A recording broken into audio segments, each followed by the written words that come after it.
Pedolleto Mimi, mi casa, mi escuela. ¿Qué tal? Un saludo muy especial. Bienvenidos a este espacio Regionalízate, donde compartimos con grandes personalidades del sector de la educación y en esta oportunidad de manera muy especial de tecnología. Por eso nos encontramos el día de hoy con el ingeniero Óscar Dueñas. Él es experto en tecnología, emprendedor serial, consultor y empresario de las tecnologías de la información y la comunicación. Ha trabajado para grandes empresas del sector público como privado, tales como Telefónica, antes la denominada Telecom. También Bancolombia, AT&T en Estados Unidos, el Grupo Clarín en Argentina, la UOL en Brasil, entre otras. Y en la actualidad es CEO de Cibermetria Group, miembro de la Junta Directiva de Fedesoft, también miembro de la Junta Directiva Andy del Futuro y participa como cofundador y socio, entre otras empresas y startups. Óscar, bienvenido a Regionalízate. Un gusto estar con ustedes, por supuesto, muy dispuesto a compartir y lógicamente a estar con toda tu audiencia y debatir un poquito sobre estos temas tan importantes que han sucedido en la pandemia. Claro que sí. Bueno, hemos pasado un año 2020 con muchos retos, con muchas cosas que nos puso bastante a pensar y a realizar en ese sentido. ¿Cuáles pueden ser las reflexiones que se pueden sacar en cuanto a la educación de este año 2020 que acaba de pasar? Claro que sí, pues bueno, hay muchas. Yo pienso que es un año bastante difícil, no solamente para la educación, sino en general para todos los sectores. Especialmente en educación, creo que una de las grandes reflexiones es que no estábamos preparados para esto. La pandemia nos agarró un poquito desprevenidos y lógicamente los retos que han tenido que, digamos, que superar no solamente el sistema educativo, sino los profesores, los mismos estudiantes, los padres de familia, pues han sido muchísimos. El hecho de la educación virtual, que ya se venía trabajando desde tiempos atrás, pues realmente llegó para quedarse. Y hoy en día, pues, aunque muchas entidades educativas, colegios, universidades ya están hablando de una reactivación con intermitencia, lo cierto es que la educación virtual en línea, pues ya realmente es una realidad y creo que mucha gente se va a quedar en ese modelo, digamos, en esa tendencia. Creo que en este momento la pandemia nos trajo a todos los sectores, no solamente el educativo, una aceleración de transformación digital impresionante, ¿no? Creo que la evolución ha sido casi de 10 años. Entonces, creo que hay así como han habido, digamos, cosas negativas, creo que han sido malas positivas, porque realmente la tecnología, pues, nos puede ayudar a hacer muchas cosas mejor, ¿no? Bueno, en ese sentido, pues usted nos habla de que efectivamente nos hemos enfrentado a una gran serie de retos y desde luego los profesores no han sido ajenos a ellos. Y pues ha habido como cierta reticencia un poco al desarrollo tecnológico. En ese sentido, ¿cuál puede ser la invitación que se le puede hacer a los profes para que usen las nuevas tecnologías? Bueno, ahí habría que caracterizar un poquito a los profesores, ¿no? Porque tenemos profesores, digamos, los que llamamos de la vieja data o los que yo clasifico como profesores 1.0. Los profesores 1.0 que manejaban solamente el correo electrónico, manejaban la web, daban sus clases, pues lógicamente de forma normal, tradicional.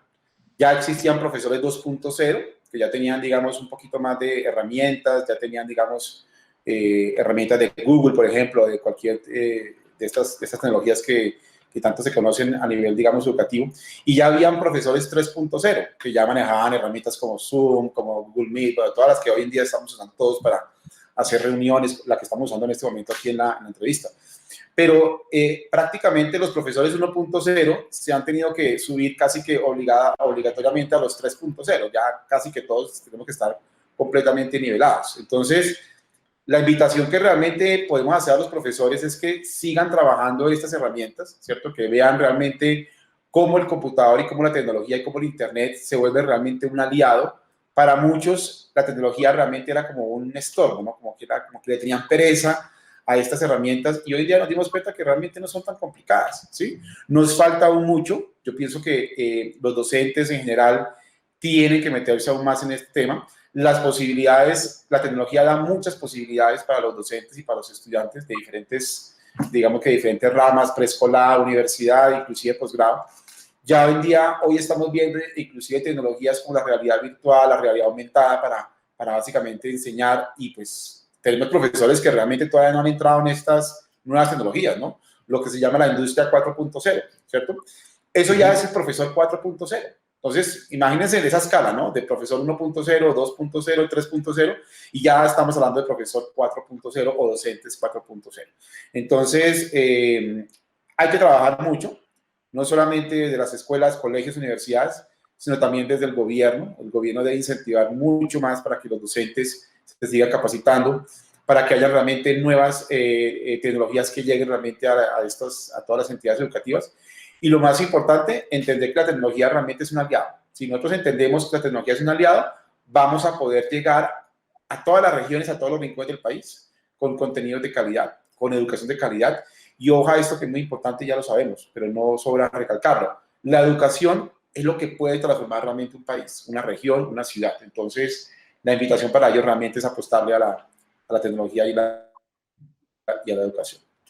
Bueno, en ese sentido, pues existen unos problemas de acceso y quizás también de conectividad para entrar como en esos niveles o quizás en esa nivelación de la cual usted está hablando.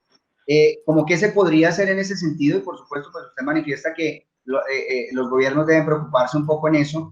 ¿Qué se podría hacer en ese sentido y como cuánto tiempo podría usarse para llegar como a esa nivelación? De un profesor 1.0 llegar a un 3.0, 4.0. Bueno, eso depende, lógicamente, primero de la disposición del docente o de los docentes, ¿cierto? Insisto mucho en que hay docentes que todavía les cuesta trabajo entender que deben llegar a esos niveles de apropiación de tecnología. Y también depende mucho de la conectividad de las herramientas. Si un docente tiene las herramientas adecuadas y tiene la conectividad, pues lógicamente todo va a ser muy rápido. Vienen, a mi modo de ver, este año y el siguiente, vienen unos momentos muy interesantes. Primero, ustedes saben que el 5G, ya hay pilotos de conectividad 5G en Colombia, y yo pienso que en los siguientes 2-3 años se va a desplegar esta red nueva, y con esta red nueva va a cambiar la educación, va a dar un salto, pero mejor dicho, completamente abismal. Lo otro es que el Ministerio de las TIC, la ministra Karen Aboudirén, anunció recientemente la adjudicación de la licitación de conexión de muchos más, digamos, de muchas más regiones y municipios, y eso va a ayudar mucho también en ese tema de la educación, ¿sí? Entonces, yo creo que vienen cosas muy interesantes, o sea, se abren las puertas en este momento para que más personas puedan acceder a tecnología y educación, se pueda democratizar la educación, que es lo que realmente aspiraríamos en un país como Colombia, que la educación llegue a todo el mundo, que desde la básica primaria hasta la universidad pueda, digamos, desarrollarse a través de sistemas virtuales, y que definitivamente pues podamos como país evolucionar. Y creo que aquí está la oportunidad y creo que vienen cosas muy buenas. Bueno, usted anteriormente mencionó una serie de plataformas que pues existen en línea, que han facilitado, digamos, como continuar con estos procesos de educación. ¿Cuáles podrían ser esas nuevas tendencias en términos de uso de las nuevas tecnologías y esas plataformas que están disponibles? Bueno, hay muchas plataformas ya que son, pues que inclusive los grandes fabricantes las colocaron gratis para el uso de, digamos, de la tecnología, de la pandemia, perdón.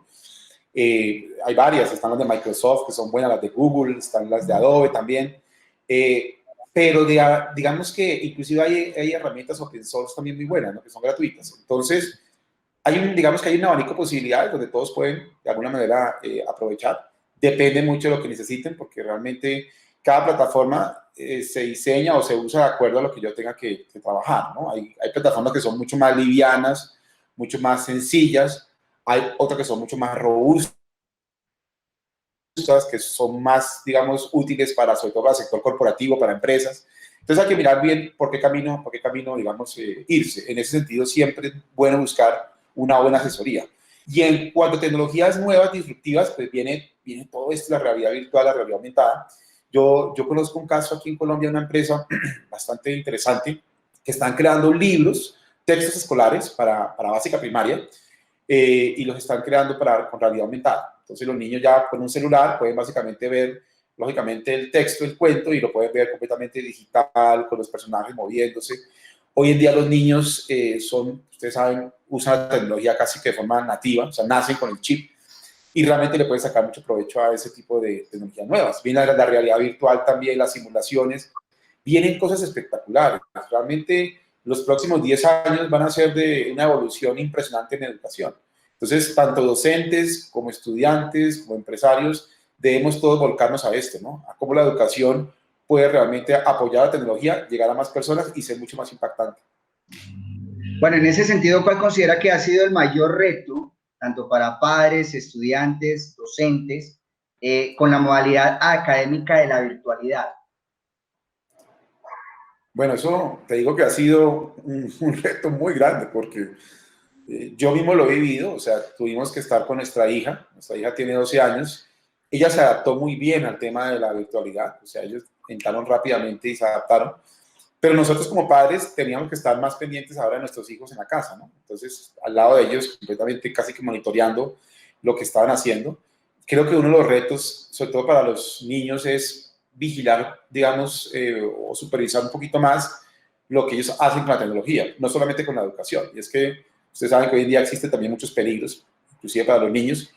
Entonces, hay retos muy importantes de, digamos, de empoderamiento, de buen uso de las herramientas, de buen uso del tiempo también en el celular o en el computador, porque tampoco se trata de estar todo el día pegado en el computador aprendiendo cosas, ¿no? Hay que tener tiempos para muchas otras cosas.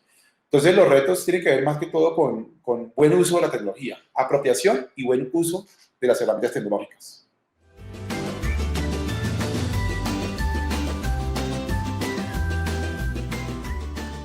Bueno, en ese sentido, pues, de todas maneras ha habido como ese acomodamiento, tener que entrar como en un acomodamiento repentino de trasladar la escuela a la casa, de trasladar el colegio a la casa.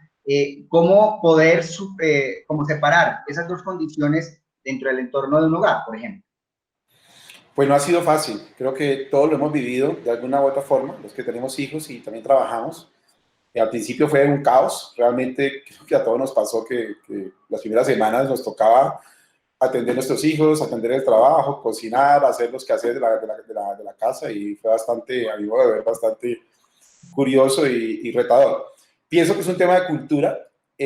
La pandemia nos ha traído una nueva cultura para trabajar, para estudiar, para combinar las cosas y realmente mucha gente se ha acomodado a ese nuevo esquema, ¿no? Y pues tanto así que muchas compañías ya han decretado o declarado que sus empleados van a seguir trabajando desde sus casas. Hay muchas mamás, amas de casa que están muy contentas porque hoy en día trabajan en sus casas, tienen también a sus hijos, pueden cuidar a sus hijos. Entonces, yo creo que han venido cosas muy positivas, ¿sí? Algo que me parece muy positivo, que es un poquito ajeno al tema de la educación, pero que es muy importante, es que el hecho de estar hoy en día en las casas trabajando, estudiando, también ha contribuido al medio ambiente, ¿no? Ya no hay tanta gente en las calles contaminando con sus carros. Entonces, yo pienso que todo es positivo, o sea, finalmente los retos han sido complicados en su momento, pero nos han traído también cosas positivas. Bueno, háblenos acerca del alcance que la tecnología le puede dar al proceso de alternancia que se viene en la educación. Bueno, van a estar combinadas, ¿cierto? Digamos que creo yo que obviamente es un modelo que a mí personalmente me parece muy bueno. Nosotros tenemos un centro de educación también aquí en Bogotá y inclusive ya veníamos trabajando ese modelo sin necesidad de la pandemia. Nosotros veníamos dando clases presenciales, que las denominamos mentorías, y veníamos dando clases virtuales. Entonces, ¿qué hacían los estudiantes? Venían a las clases, digamos, presenciales solamente a hacer mentorías con los profesores, ¿sí?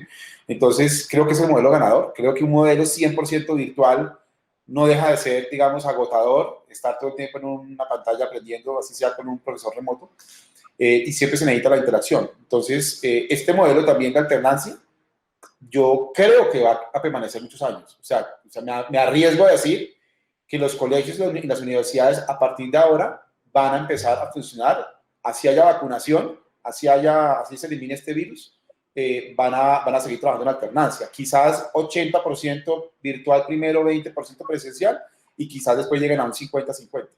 Es una predicción que yo hago.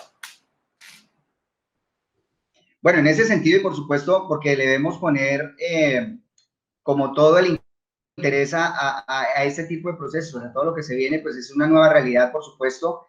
¿Cómo llegar, digamos, a concienciar tanto estudiantes, padres, profesores, para que nos ajustemos debidamente a todo esto que se viene? Ya, pues el 2021 viene con unas nuevas propuestas, con unos nuevos retos, y que desde luego tenemos que afrontar y que debemos afrontar y acomodarnos a esa nueva realidad. Sí, es el proceso natural de lo que está pasando, ¿sí? Nos tenemos que adaptar, ahí no hay otra, ¿sí? Este virus estamos hablando del 2021 de que pues ha mutado, hay una nueva cepa. Yo creo que realmente vamos a estar otra vez confinados en muy poco tiempo, entonces nos tenemos que adaptar, ahí no hay otra opción, ¿sí? Y ya después de que estemos adaptados, considero, como lo decía en la pregunta anterior, que vamos a quedarnos muchos, yo pienso que una gran mayoría de personas vamos a quedarnos en los modelos de intermitencia y de virtualidad, porque realmente son buenos, son positivos. Creo que hay un tema, o se requiere también un tema de, digamos, de que los gobiernos sigan, digamos, evangelizando en estas nuevas tendencias. No podemos perder esto. Yo soy de los que, digamos, digo que no podemos perder la ventaja de haber aprendido a trabajar remotamente o aprender a estudiar remotamente. Eso es algo que ganamos como humanidad y debemos seguirlo haciendo, ¿sí? O sea, no podemos, por el hecho de que mañana haya vacunación y el virus desaparezca, no podemos dejar de hacerlo. Es decir, mañana puede desaparecer, pero puede aparecer otra cosa distinta, ¿no? Entonces, otro virus, o ojalá Dios no lo quiera, pero si nos toca volver a estar trabajando en este modelo, pues ya tenemos, digamos, la dinámica empoderada. Entonces, debemos seguir en esta misma, digamos, tendencia. Bueno, ingeniero, ya para ir cerrando, pues hay un tema también bastante importante e interesante al cual hay que ponerle pues la suficiente atención, y es el tema del acompañamiento socioemocional. ¿Cómo entra la tecnología a jugar en este tipo de procesos? Bueno, efectivamente creo que también hay un componente socioemocional muy grande en este tema. La tecnología sigue siendo un medio, ¿sí? Pero definitivamente, pues, los sistemas de salud que están hoy en día muy pendientes de ese acompañamiento, los mismos profesionales de la salud, los psicólogos, han tenido también inclusive un repunte gracias a esto, ¿no? Gracias a la pandemia. Pienso yo que no es un tema menor, pienso que es un tema que hay que trabajar mucho. Nosotros, por ejemplo, cuando estuvimos con nuestra hija, pues hemos estado todo el año pasado digamos, en estudio remoto. Tuvimos unas sesiones con un psicólogo porque queríamos que, lógicamente, nuestra hija y nosotros mismos tuviéramos como un entendimiento de lo que nos estaba pasando, ¿no? Porque llega un momento en que tú te acostumbras a estar encerrado, ¿sí? Y hay mucha gente que incluso estando encerrada no quería salir más. Y yo digo, es increíble, ¿no? Ya por el temor de salir o porque se acostumbraron realmente a estar en las casas, nos vimos como muy ahí quieticos, como muy ermitaños. Entonces, eso tampoco pues es bueno, ¿no? Entonces, digamos que el tema de la interacción social es importante y lógicamente la oportunidad que la tecnología pueda llegar o un profesional de estos temas pueda llegar a más personas a través de la tecnología es importante. Anteriormente no lo podía hacer. Anteriormente un psicólogo tenía que atender digamos que en un consultorio y solamente puede atender, digan ustedes, 5 personas al día, por mucho. Hoy en día con la tecnología ya pueden hacer, pues, lógicamente, muchas más atenciones. Entonces, dése cuenta que todo el tiempo es cosas positivas. O sea, esto ha traído cosas muy positivas. Bueno, ingeniero, ya para cerrar, ¿cuál es entonces, en términos generales, la recomendación que se puede hacer a nivel de sociedad en general para, digamos, afrontar toda la situación que se desprende, por supuesto, de lo que vivimos en el 2020 y que desde luego debemos acomodarnos nuevamente en este 2021? En términos generales, ¿cuál puede ser esa recomendación para, pues, llevar a cabo todos esos procesos? Yo diría que la principal recomendación es no parar de aprender. O sea, nosotros tenemos que seguir aprendiendo. O sea, digamos que la situación, la tecnología, todo lo que ha pasado nos ha enseñado muchísimas cosas, pero aún nos falta mucho por aprender. Es decir, tenemos que sacar el jugo a cada una de las cosas que hemos estado viviendo, como familia, como sociedad, como país, como colegio, como universidad, como empresa, en todo lado de aprendizajes. Y todos los días, todavía lo sabe. ¿Sí? Hoy día todavía uno no descubre todo lo que puede estar pasando con esta situación. Yo pienso que lo que nos pasó es el inicio de otras cosas que van a pasar aquí en la humanidad. Entonces, tenemos que seguir adaptándonos y aprendiendo, no podemos parar. Hay muchas personas que creo que están viendo el tema muy a corto plazo todavía. ¿Sí? O sea, y esto se va a terminar mañana y entonces ya todos estamos tranquilos. No, yo pienso que hay muchas cosas todavía que van a suceder, no graves, o sea, no tan de pronto catastróficas como de pronto algunos lo dicen, pero sí definitivamente cosas que le van a enseñar al mundo a cómo manejarse mejor y lo más importante, la tecnología va a jugar un papel fundamental. Es decir, la tecnología es casi que nuestro eje transversal en todo. La tecnología nos va a ayudar a superar mucho más, digamos, crisis que podamos tener en la humanidad. Entonces el mensaje es, usemos tecnología, Miremosla siempre como un aliado, no le tengamos miedo, apropiémosla y no dejemos de aprender todos los días. Bueno, un agradecimiento muy especial al ingeniero Oscar Dueñas, experto en tecnología, quien pues ha aceptado esta invitación a Regionalízate. Ingeniero, muchas gracias. A ustedes muchas gracias y espero que nos podamos ver pronto. Claro que sí. Bueno, a todos ustedes, muchísimas gracias por acompañarnos en este espacio de Regionalízate, donde pues desde luego compartimos con expertos en el sector de la educación y otros temas relevantes que tienen que ver justamente con nuestros procesos educativos. Muchísimas gracias. Una iniciativa del Proyecto Mimi. Mi casa, mi escuela. Cundinamarca, región que progresa en educación.